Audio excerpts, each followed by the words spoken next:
Good evening, folks. How are you all tonight?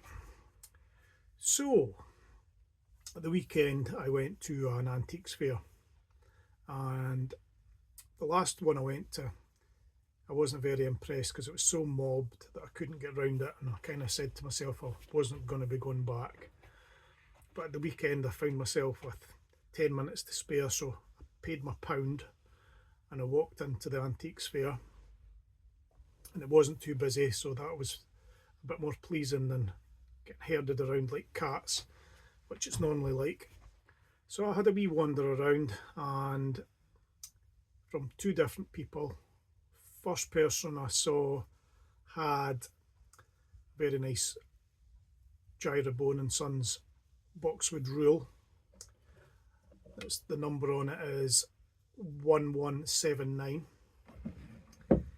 and I've just cleaned it up with a alcohol wipe with the tiniest bit of soap on it, and I rubbed it down and it's brought it back. It wasn't too grubby to start with, but it took a good percentage of the grime off it. And then tiniest bit of cleaning up on the brass. The brass was really quite clean. Whoever had it had looked after it pretty well. Still shining well. And after that I've gave it a coat of beeswax and buffed that off, my usual kind of cleaning method, preserving method. And it's shone up, it's glowing like honey. It's really nice. It is a very nice old tool, and it's got these brass pins that locate into these holes to keep it in place. So this would have been a more expensive model in its day. I've not really got to the stage yet of looking at tool catalogues from way back in the day. They are available. I should probably do it because I would enjoy it, but at the moment I just wing it.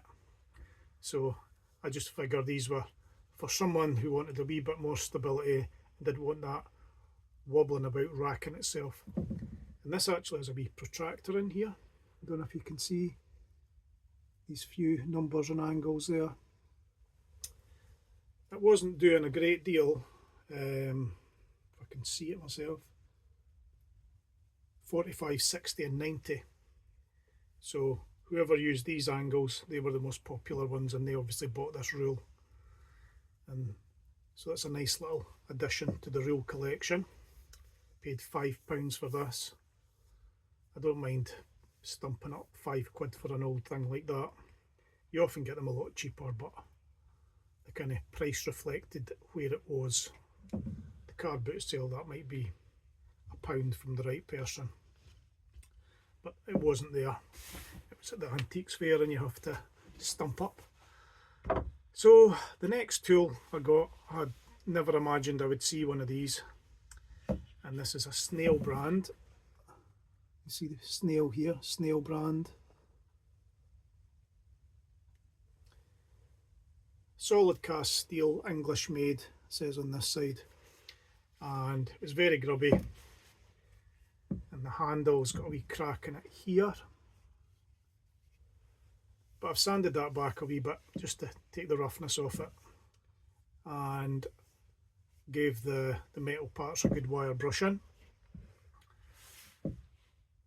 Cleaned it off and a coat of beeswax and burnished it, and it's looking quite bonny. Now, did I need a crate opening tool? Because that's what it is. It's the Snail Brand crate opening tool, 13 inches long.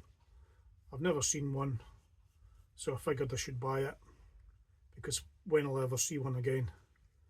So this was used. You would knock that end under the lid, probably with another crate opening tool or a big hammer, pop it up, get your whatever you wanted out that crate, and you could seal it up again. And once they had burst all the crates, I take it they chopped their kindling for their brazier with this, or just used that to split the case open. But it's an interesting wee tool. Like I say, I never thought I'd see one. Paid £10 for that, got them down from 12 with my bargaining skills. But I figured it was quite a nice unusual thing, and It'll be hanging up on a nail in my shed, not eating a piece. So anywho, that is the Snail Brand crate opening tool. And the nice boxwood rule. These are really nice. I don't know how old this is, but it's doing pretty well for however old it is. And that'll do for tonight. So I was up when I looked earlier on today, maybe 130 something subscribers. That's brilliant.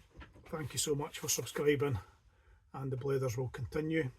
Thanks to everyone for your thumbs up, and continue giving me the thumbs up. Like, comment, hit the notification bell, do all these things, bells and whistles and what have you, and the blathers will continue. Thanks guys.